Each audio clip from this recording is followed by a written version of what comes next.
Tamaşaçılar, efirdə xəbərlər informasiya proqramıdır. Xəbərlərlə sizi mən Turac İbrahimova tanış edəcəm. Deməli, mağazadan aldığımız məhsulların tərkibi ilə maraqlanmasaq, qaraciyər xərçənginə yoluxa bilərik. Bəs siz diqqət edirsinizmi? Gəlin sujeti izləyək. Bazarda dinamik dəyişikliklər fonunda qida təhlükəsizliyi gündəlik problemdir. Əgər məhsul laboratoriya müayinəsindən keçməyibsə, onun tərkibində aflatoksin ola bilər. Aflatoksin qaraciyər xərçənginə səbəb ola bilər. İnsanlarda kəskin zəhərlənmə qeydə alınmasa da, qaraciyər xərçəngi üçün aydın şəkildə müəyyən edilmiş vasitədir. Mən hansı marketə girirəm, onun qiyməti ilə əsas, sonra onun tarixi ilə maraqlanıram, düzdür. Tərkibinə karantin vermək olmur. Mən məsələn aldığım bəzi şeylər olub ki, aparmışam evdə keyfiyyətsiz çıxıbdır. Olsa belə tarixi üstündə. Bəs onu geri qaytarmaq? Onu geri qaytarmağa adam utanır, elə qiymətli, qüvvəli şey deyir ki, məsələn 50-100 manatlıq şey deyir ki, 5 manatlıq, 10 manatlıq şey adam utanır onu artıq geri qaytarmağa. Təbii ki, mütləq fikir verilməlidir, onun müddətinə də fikir verilməlidir. Ki, nə qədər bunun müddəti var. Bəs bu ərzaq məhsulları dövlət tərəfindən möhürlənməlidir, bu da təmizdir? Təbii ki, möhürlənməlidir. Təbii ki, dövlətin aksiz markası olmalıdır. Bunların hamısı vacib şərtlərdir. Bunu da mən belə başa düşürəm ki, elə biz alıcılar hər vaxt soruşmuruq, hər vaxt yoxlamırıq, maraqlanmırıq. Təəssüflərəsi bu məsələlərdir. Ekoloji çeşki təmiz produksiya satılır mağazinlərdə. Yəni siz güvənirsiniz, inanırsınız ki, mağazada satılan hamısı təmizdir. Mağazində satılan malın 99%-də mən güvənirəm. Aflatoksin kif göbələkləri tərəfindən istehsal olunur və həm ixrac, həm də yerli məhsullarda tapıla bilər. Onun meydana gəlməsinə iki əsas amil kömək edir. Məhsuldarlığı artırmaq üçün kimyəvi preparatların istifadəsi və düzgün olmayan saxlama şəraiti.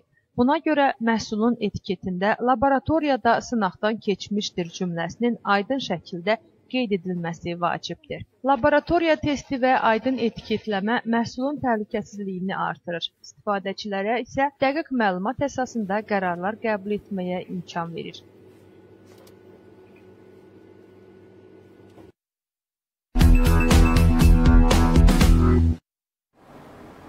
Şimşir ağacına zərər vermək cərimə ilə nəticələnə bilər. Belə ki, ağaca dəyən zərərin dəyəri minlərini keçərsə, hətta iş cinayətə qədər gedib çıxa bilər. Gəlin materialı izləyək. Bıza, yəni şimşir ağacı Pasxa bayramının əsas simvollarından biri hesab olunur. Belə ki, isə Peyğəmbər Yerusəlimə daxil olanda onun ayaqları altına şimşir yarpaqları səpilib.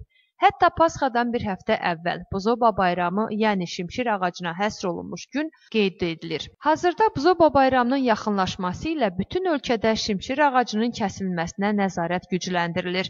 Ötən illə müqayisədə sanksiyalar artırılıb. Şimşir ağacının budaqlarının kəsilməsi, kökündən çıxarılması və ya zədələnməsinə görə cərimə 500-dən 2000 lari arasında dəyişir. Ətraf mühitə dəymiş ziyan 1000 laridən çox olarsa, iş cinayət kimi qiymətləndirilir.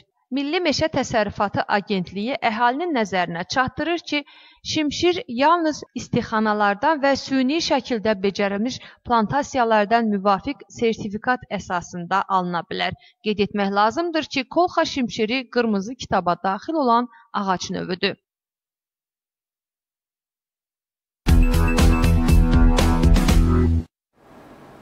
Dünən Alget futbol komandası nümunəvi oyun göstərdi. Belə ki, 6-0 hesabı ilə Qaqra komandasını gerdə qoydu.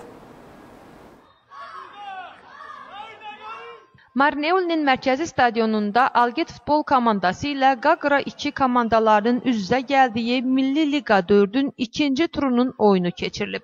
Yarışda Qaqra komandası ilə Alget komandası qarşılaşıb.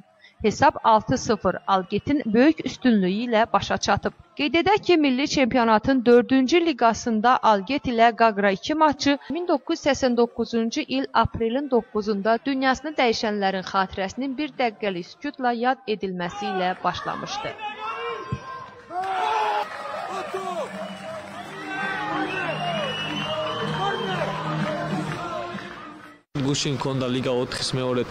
Dünən Liqa 4-də oyunumuz oldu. Qaqra komandası ilə qarşılaşdıq. Bizim üçün çox əhəmiyyətli oyun idi. Biz öncədən oyuna çox yaxşı hazırlaşdıq. Nəticə də göz qabağındadır. Komanda bundan sonra da daha çox çalışacaq ki, Marneoliyə yaxşı nəticələr göstərək. Üçüncü gündə çox vacib bir oyunumuz var. Ozurgetinin Mertsxali komandası ilə qarşılaşacağıq.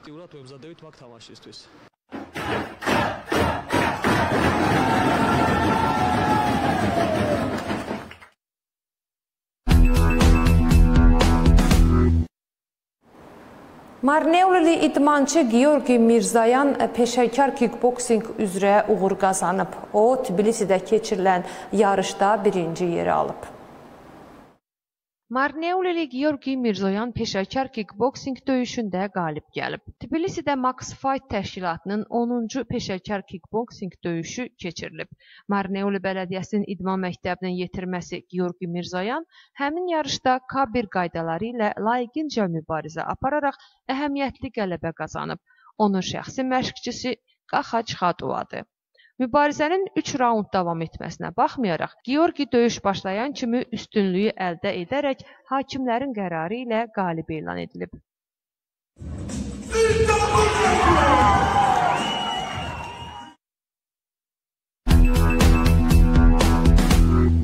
Daxili İşlər Nazirliyindən bir məlumat gəlibdir, onu nəzərinizə çatdırmaq istəyirəm. Belə ki, Daxili İşlər Nazirliyi daha bir faktı aşkarladı. Belə ki, gənc oğlan Telegram vasitəsilə narkotik vasitəsini satmağa cəhd edərkən yaxalanıb. Keçirilən əməliyyat tədbirləri və istintaq nəticəsində Daxili İşlər Nazirliyinin Patrul Polis İdarəsinin əməkdaşları qanunsuz olaraq narkotik vasitələrin əldə edilməsi, saxlanılması və satışına cəhddə təqsirli bilinən 1999-cu il təvəllüdlü şəxs həbs edilib. Cinayətlər 15 ilə qədər həbs cəzasını nəzərdə tutur. Hüquq mühafizə orqanlarının əməkdaşları tərəfindən aparılan araşdırmalarla müəyyən edilib ki, təqsirləndirilən şəxs Telegram sosial proqramından istifadə edərək narkotik əldə etməyə çalışırmış. Polis təqsirləndirilən şəxsin üzərini araşdıran zaman, həmçinin onun göstərdiyi yerlərdən də sübut kimi 5 bükmədə klefedron narkotik vasitə götürüb. Faktla bağlı Cinayət Məcəlləsinin 260-cı maddəsinin 1-ci və 260-cı maddəsinin 4-cü hissəsi ilə istintaq aparılır.